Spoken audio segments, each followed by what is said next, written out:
Hi, my self doctor Ranjana और मैं आपके सामने फिर उपस्थित हूँ एक इन्फॉर्मेटिव वीडियो लेकर। जैसा कि मैंने एक पहले वीडियो बनाया था ब्रेसेस के रिगार्डिंग, उसमें मुझसे क्वेश्चन पूछा था कि मैम ब्रेसेस करवाने के बाद में कई बार ट्रीटमेंट फेल्योर हो जाता है, तो उसके पीछे क्या कारण है। कई लोगों ने ब्रेसेस का ट्रीटमेंट कराया और वो प्रॉपरली सक्सेसफुल नहीं हो पाया, तो उसके कई कारण हैं। उन्हीं कारणों को आज हम इस वीडियो में डिस्कस करने वाले हैं। और अगर आप ट्रीटमेंट करा रहे हैं या कराने का प्लान कर रहे हैं या फिर आपका ट्रीटमेंट फेल हो चुका है, तो ये वीडियो आप जरूर देखें, जिससे आपको, अगर आप करा रहे हैं तो ये गलतियां आप नहीं दोहराएंगे तो आपका ट्रीटमेंट सक्सेसफुल रहेगा। और अगर आपका ट्रीटमेंट चल रहा है तो भी आप ये वीडियो देखें, ताकि आप ये प्रिवेंशन इसमें ले सकते हैं, ताकि आपका ट्रीटमेंट जो है वो सक्सेसफुली कंप्लीट हो पाए। और अगर फेलियर हो गया है तो आपको कारण पता चलेगा कि क्यों ऐसा हुआ।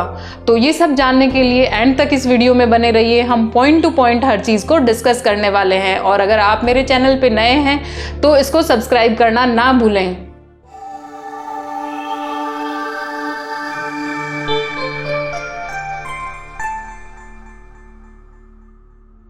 तो हम जानते हैं कि बेसिकली क्या कारण रहते हैं जिनके कारण हमारा ट्रीटमेंट फेल हो जाता है। इसमें कई बार पेशेंट की गलती रहती है, कई बार डॉक्टर की तरफ से लापरवाही रहती है।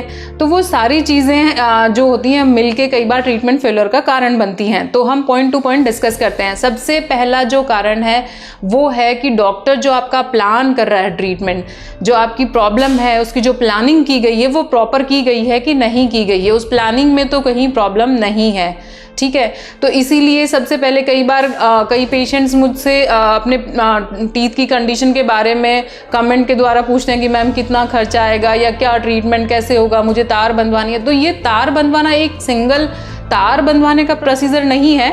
इसके अंदर हमें काफ़ी चीज़ें देखनी पड़ती हैं। आपकी बोन की कंडीशन कैसी है, टीथ की पोजीशन कैसी है, गम्स की कंडीशन कैसी है, और दूसरा इसके अंदर जैसे जो सपोर्ट है टिश्यू, बोन और टीथ का, उनका कॉम्बिनेशन, सारी चीज़ें देखने के बाद में डिसाइड किया जाता है कि कौन सा ट्रीटमेंट प्लान आपके लिए बेटर है।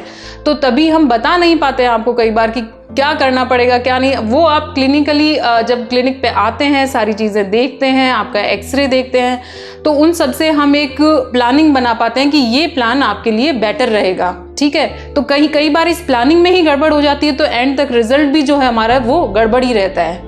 तो हमेशा जब भी आप ट्रीटमेंट कराने का प्लान कर रहे हैं तो प्रॉपर अपना चेकअप कराएं और प्रॉपर प्लानिंग बनवा के उसके अकॉर्डिंग अपना ट्रीटमेंट कराएं। नंबर 1, प्रॉपर प्लानिंग बनना। सेकंड जो कारण होता है वो होता है सिलेक्शन ऑफ ब्रेसेस। कई बार हम क्या करते हैं कि ट्रीटमेंट के खूब सारे ऑप्शन हैं। जैसे मैंने एक वीडियो पहले बनाया, आप उसको देख सकते हो।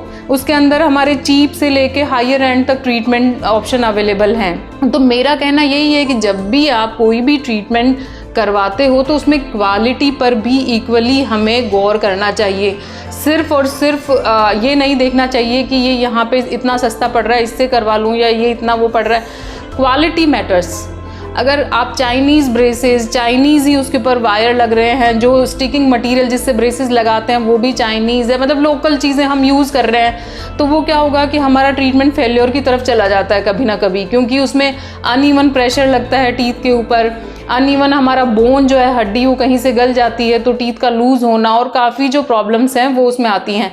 तो आप एक स्टैंडर्ड जो ट्रीटमेंट है हमेशा उसको सिलेक्ट करें, ठीक है। ज़्यादा हायर एंड की तरफ भी आपको जाने की ज़रूरत नहीं है कि भैया आप अगर ज़्यादा अफोर्ड नहीं कर सकते हैं तो कम में भी कई ट्रीटमेंट ऑप्शन अवेलेबल हैं। आप अपने डॉक्टर से डिस्कस करके एक अच्छी क्वालिटी ट्रीटमेंट को सिलेक्ट करें, ना कि सिर्फ आप एक ही चीज़ की तरफ जाएं। दोनों चीज़ों को सोच समझ के अपना ट्रीटमेंट सिलेक्शन लें। तीसरी बात हमारी ये है कि जब आपकी सिटिंग्स होती हैं, बेसिकली पेशेंट को बुलाया जाता है कि अब आपकी 1 मंथ बाद या आपकी 15 डेज बाद या 1 मंथ या 2 मंथ, जब भी आपका सिटिंग का टाइम दिया हुआ है तो आपको प्रॉपरली उस टाइम पे अपने डॉक्टर के पास आना है। कई लोग क्या करते हैं, उसके अंदर बहाने बनाते हैं कि मेरे को आज कहीं जाना था इसलिए वो हो गया, या मेरे को शादी में जाना था या फला जाना था, बट उसमें नुकसान अल्टीमेटली पेशेंट का ही है। तो अगर बाय चांस कोई कारण हो गया, आप नहीं भी जा पा रहे हैं अपने डेंटिस्ट के पास, तो उनको इन्फॉर्म करें और उनसे पूछें कि इसमें कोई इश्यू तो नहीं होगा ना। तो वो म्यूचुअली आप अपने डेंटिस्ट से डिस्कस करें। सिंगल साइडेड डिसीजन लेके आप कई बार 1 मंथ की सिटिंग है 2 मंथ से 3 मंथ से आ रहे हैं, तो फिर वो ट्रीटमेंट फेल्योर की तरफ जाने के पूरे चांसेस हैं। ऐसा ना करें। जनरली जब अपने ब्रेसेस का ट्रीटमेंट चल रहा होता है तो हम जो अपनी ओरल कैविटी की केयर है या जो अपनी टीथ की केयर है वो प्रॉपरली नहीं कर पाते हैं। उसको बीच में अवॉइड करते रहते हैं, तो उसके कारण टीथ के ऊपर जो है प्लाक जमना, जैसे जो कचरा है ना वो जमता है और वो मसूड़े को फुला देता है, कई बार बोन में भी इन्फेक्शन हो जाता है। तो उसके कारण भी क्या होता है कि ट्रीटमेंट प्रॉपर रिस्पॉन्ड नहीं कर पाता। तो आपका जब ट्रीटमेंट चल रहा है तो आप अपने जो गम्स की, टीथ की प्रॉपर ब्रशिंग करके प्रॉपर केयर करें, जिससे वो हेल्दी रहे और ट्रीटमेंट भी हमारा सक्सेसफुल रहे। आपको कम से कम 3 बार तो ब्रश करना ही करना है। बाकी अपनी टीथ को ब्रेसेस के बीच में देखना कहीं कुछ स्ट्रक तो नहीं हो रखा है, कुछ फंसा हुआ है तो उसको प्रॉपरली क्लीन करें ताकि टीथ और गम हेल्दी रहें ट्रीटमेंट के दौरान। एक और जो कारण है इसके पीछे वो है कि फूड हैबिट्स जो है बेसिकली आपकी, कई बार जैसे ब्रेसेस लगे हुए रहते हैं उस टाइम पे काफ़ी हार्ड चीज़ें जैसे नट्स हो गए या फिर हार्ड फूड है, बोन्स हैं, ऐसी चीज़ें कई बार लोग इससे बाइट करते हैं जिससे ब्रैकेट्स टूट जाते हैं तो वहाँ का जो प्रेशर है, जिस एरिया से वो ब्रैकेट टूटा है वहाँ पे प्रेशर नहीं लग पाता और अनइवन प्रेशर लगता है। तो उसके कारण भी ट्रीटमेंट, टीथ की पोजीशन चेंज हो जाती है और ट्रीटमेंट फेलियर होने का वो भी एक कारण बनता है। तो आप जिस टाइम पीरियड में आपका ट्रीटमेंट चल रहा है उस टाइम पीरियड में हार्ड जो फूड है और जो स्टिकी फूड है जैसे च्युइंग गम हुई, इन सब को खाना अवॉइड करें, ठीक है। तो उससे क्या रहेगा कि एक तो हमारे ब्रेसेस नहीं टूटेंगे, दूसरा हमारा जो ट्रीटमेंट है वो भी प्रॉपरली चलता रहेगा। इन कुछ छोटी छोटी चीज़ों की तरफ आप लोगों को ध्यान देना है ट्रीटमेंट के दौरान। एक और जो कारण है वो ये है, कई बार किसी केस में हमें टीथ रिमूवल की ज़रूरत पड़ती है, तो कई बार पेशेंट उसके लिए डिनाई कर देता है कि नहीं मुझे दांत नहीं निकलवाना।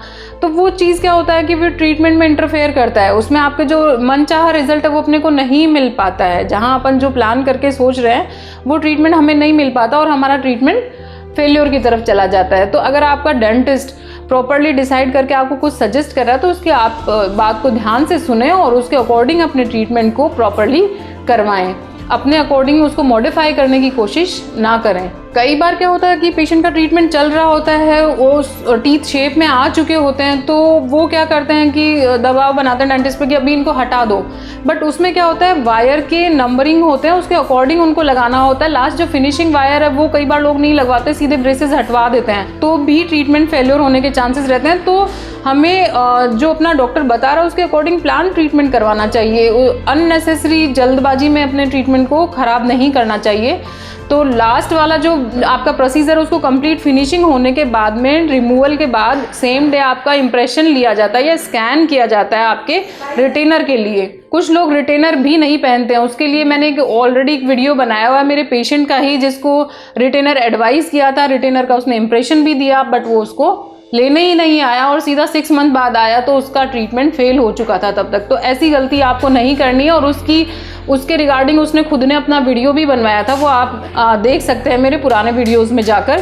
तो ऐसी गलती आपको नहीं करनी है। ट्रीटमेंट कंप्लीट हो जाए तो आपको अपना रिटेनर पहनना ही पहनना है, उसको अवॉइड नहीं करना है, वरना जो आपका पूरा ट्रीटमेंट है वो ख़राब होने के पूरे चांसेस हैं। मुझे पूरी उम्मीद है कि आपको मेरा ये वीडियो अच्छा लगा होगा और आपके जो इतने क्वेश्चंस थे उनके आंसर इसमें मैंने कवर करने की भी कोशिश की है। कुछ रह गया हो तो आप कमेंट बॉक्स में कमेंट करके मुझे पूछ सकते हैं, मैं कोशिश करूंगी उसका भी जल्दी से जल्दी आपको रिप्लाई करने का। अगर वीडियो आपको अच्छा लगा हो तो उसको लाइक करें और सब्सक्राइब करना ना भूलें। Thank you so much, keep smiling, stay healthy, bye bye.